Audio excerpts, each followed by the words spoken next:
A esta hora saludamos al canciller de la República, José Valencia, a quien le damos los buenos días y gracias por acompañarnos. Canciller, el miércoles por la noche, el presidente Lenín Moreno en una cadena nacional dio a conocer que no enviaría una delegación oficial para la ceremonia de investidura de Nicolás Maduro. En menos de 24 horas se da a conocer que respaldamos una resolución de la OEA en la que prácticamente se desconoce ese mandato. ¿Por qué no se hizo este anuncio, quizás la misma noche del miércoles? ¿O es que acaso para ese momento pues todavía no se había contemplado la decisión de respaldar una resolución como la que se ejecutó ayer por parte de la OEA? Buenos días y gracias por la invitación. En realidad no hay ninguna conexión, simplemente es que los tiempos diplomáticos tienen diferentes ritmos. Una cosa era, por supuesto, la participación en el acto de investidura del presidente Maduro, y otro distinto, la decisión que tomó el Consejo de la OEA. Evidentemente, una y otra posición del Ecuador responde a la misma lógica de la defensa de los principios básicos de la política exterior del Ecuador. Ahora, ¿y por qué respaldar sí la resolución de la OEA y no, por ejemplo, también alinearse a la resolución del Grupo de Lima? El Ecuador no forma parte del Grupo de Lima, no tiene 100%, por supuesto, las mismas posiciones del Grupo de Lima. Respetamos que otros países alineen con respecto a tal o cual planteamiento. El Ecuador en esto tiene una muy clara visión de lo que para Venezuela es necesario en estos momentos. Y es necesario, sobre todo, una acción, una concreción de un diálogo nacional dentro de ese país para que entre todos los actores sociales puedan llegar a entendimientos democráticos, puedan superar de esa manera la crisis de ese país. Ese es nuestro punto de vista, con la base, por supuesto, de promover de esa manera el respeto de los derechos humanos, de los derechos fundamentales, y también de avanzar a una democracia vigorosa, real y genuina. Ahora, sin embargo, desde que se realizó el proceso electoral en Venezuela, se conminó a Ecuador quizás a que adopte una postura, y en ese momento lo que el Ecuador prácticamente dijo es que respetábamos la decisión del pueblo venezolano y que ellos debían resolver su problema por sí solos. ¿Qué ha cambiado en este tiempo que ahora sí nos sumamos a esta resolución de la OEA en la que incluso se conmina que hay un nuevo proceso electoral con las debidas garantías? Usted lo ha dicho, hay una continuidad política. En mayo pasado hubo las elecciones presidenciales de Venezuela. En junio el Ecuador en la OEA manifestó que en vista de las serias observaciones, de los serios cuestionamientos que hubo a este proceso electoral, era necesario que el pueblo venezolano sea quien se pronuncie y un nuevo pronunciamiento democrático pueda despejar cualquier cuestionamiento que hubiera con respecto a esos comicios. Eso fue el planteamiento del Ecuador entonces y sigue siendo ahora. Nosotros creemos que únicamente a través de vías democráticas se puede llegar en Venezuela a encontrar un real consenso, una pacificación de ánimos y sobre todo a reactivar a un país que se encuentra en una grave y evidente crisis. Obviamente tengo que mencionar que a raíz de estos planteamientos del Ecuador el pasado mes de junio y después, por supuesto, también por otros pronunciamientos del jefe del Estado, del presidente Lenín Moreno, con respecto a asuntos de derechos humanos en ese país, es que recibimos una serie de improperios, injurias contra el jefe de Estado que no pueden ni van a ser jamás toleradas. Eso, por cierto, llevó, como usted bien conoce, la ciudadanía también, a que se declarara persona non grata a la embajadora venezolana en Quito. Pero seguimos, por sus palabras, por lo que le escucho, seguimos confiando en que el pueblo venezolano puede resolver esta situación por sí solo, pero no llega a ser eso contradictorio al mismo tiempo cuando se desconoce este segundo mandato de Nicolás Maduro y con eso de ahí, entre líneas, se podría leer que se da paso a que, que es un proceso que podría haber estado viciado y que por ende hay que ir a nuevas elecciones. Entonces no se cae en una contradicción, señor canciller, en ese sentido. Hay una completa lógica más bien en todo ello. ¿Quién más sino los venezolanos pueden resolver esos problemas, los problemas que ellos encaran en este momento? Todo país, sociedad, es una suma de actores, los actores tienen distintos puntos de vista y no se le puede a ese país dictar o prescribir una solución desde fuera. Una real democracia se basa en eso, en el pronunciamiento de los propios ciudadanos con respecto a su futuro. Ojo, los planteamientos del Ecuador y creo que de otras naciones del mundo no son ingenuos. Saben, conocen y consideran que ese pronunciamiento tiene que realizarse en una atmósfera de estricto respeto a los derechos humanos, de libertad de expresión y de acción para todos los ciudadanos sin ninguna excepción, Y nosotros también creemos que, dadas las condiciones actuales de Venezuela, la observación internacional es indispensable, adicionalmente. Una observación que debe llegar hasta qué límite, quizás previo a tomar una decisión, una postura más radical, como lo han hecho otros grupos de los que no forma parte el Ecuador, por citar un ejemplo, la resolución que tomó el Grupo de Lima. Mire, eso se tiene que decidir también entre los actores venezolanos involucrados. No solamente el Ecuador está en este planteamiento. Ayer escuchaba, por ejemplo, un pronunciamiento de la Unión Europea y de otros países también que han ido exactamente en el mismo sentido, ¿no?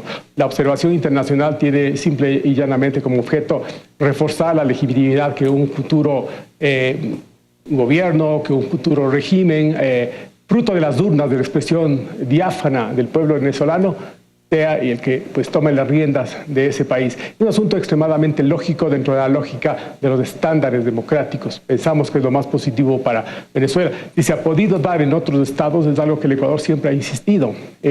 ¿Por qué no va a ocurrir en ese país? Recordemos que no muchos años atrás varios países latinoamericanos enfrentaron procesos políticos extremadamente cruentos, graves, difíciles, con posiciones antagónicas que parecían que nunca podrían avenirse. Y sin embargo llegaron a entendimientos, llegaron mediante el diálogo, mediante el apoyo internacional a ese diálogo, a estos entendimientos que posibilitaron recrear la democracia, reimplantarla en esas naciones y dar a sus pueblos un mejor futuro bajo esos estándares democráticos que a estas alturas de la vida son indispensables en cualquier nación del mundo. El problema podría ser las consecuencias que puede traer mientras transcurre ese tiempo en llegar a ese entendimiento. Y ahora, estas decisiones del gobierno ecuatoriano, señor canciller, ¿qué implicaciones podrían traer en las relaciones internacionales con Venezuela? En este momento las relaciones con Venezuela se encuentran en un punto bajo, eso no es ningún secreto, todos lo sabemos. Se deterioraron precisamente porque el Ecuador y el presidente ecuatoriano, al defender los principios que rigen la política internacional del país, los principios de defensa de los derechos humanos a nivel internacional, que no constituyen intervención en los asuntos internos de otros estados, según la doctrina Roldós y la Carta de Conducta de Riobamba de 1980, digo, por la defensa de esos principios, por las observaciones y críticas que hizo al gran flujo migratorio de venezolanos fuera del país, entre otros temas, recibió injurias, recibió improperios y, como le decía al comienzo de la entrevista, eso no puede ni va a ser jamás tolerado por el Estado ecuatoriano. Hay que respetar al presidente de los ecuatorianos y quien no lo respete pues se deberá atenerse a las consecuencias en estricto apego y en la restricta implementación de herramientas que nos da la práctica diplomática. Ahora, analizando ese contexto y partiendo de lo que usted nos acaba de decir, que es de conocimiento público que la relación con Venezuela está baja, Ecuador mantiene una embajada en Caracas con un encargado de negocios, que es así como se le denomina, y de igual forma pues Venezuela mantiene también oficinas acá en el país. ¿Podría ser cuestión de tiempo que haya una variable en esta situación, considerando que Nicolás Maduro ha dicho que pide rectificaciones por parte de la OEA y por otro lado pues desconoce también lo que se ha establecido en esta resolución? Mire, las oficinas diplomáticas del Ecuador en Venezuela, y me imagino que también de Venezuela en el Ecuador, están para manejar temas de la relación bilateral que son permanentes y me parece a mí también de interés mutuo. Necesitamos por parte de los ecuatorianos representación y respaldo a nuestros connacionales que se encuentran en ese país, que llevan varios años viviendo allá. Hay comunidades importantes de ecuatorianos en Caracas, en la ciudad de Valencia. Y están para eso los consulados y la embajada, entre otros temas, por supuesto. Y en Venezuela también.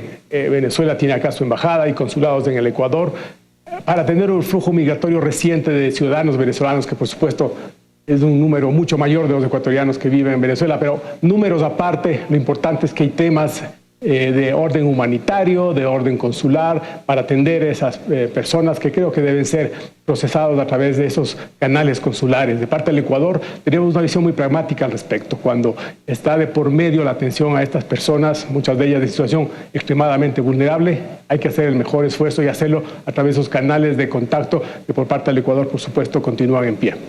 ¿Y qué podría pasar, señor canciller, si es que Venezuela, el presidente de Venezuela, Nicolás Maduro, se mantiene en esta posición de desconocimiento de la resolución de la OEA? ¿Podría llegarse a adoptar medidas aún más radicales en ese sentido? Como le digo, todas las decisiones se van tomando en su debido momento, según los tiempos de gestión internacional del país. No podía en este momento adelantarme a una hipótesis y decir qué ocurrirá si es que A o B escenario se producen.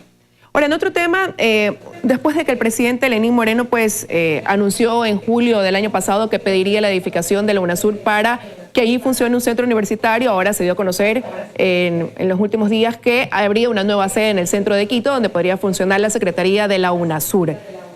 Esto de aquí se lo hace con el objetivo de que este organismo retome sus funciones una vez que quedó prácticamente paralizado con la separación momentánea de algunos de los países que lo conforman. Sí, es la posición del Ecuador al respecto, una posición proactiva. Nosotros hemos hablado, yo personalmente he hablado con todos los cancilleres de los países miembros de la UNASUR sobre el futuro de la organización.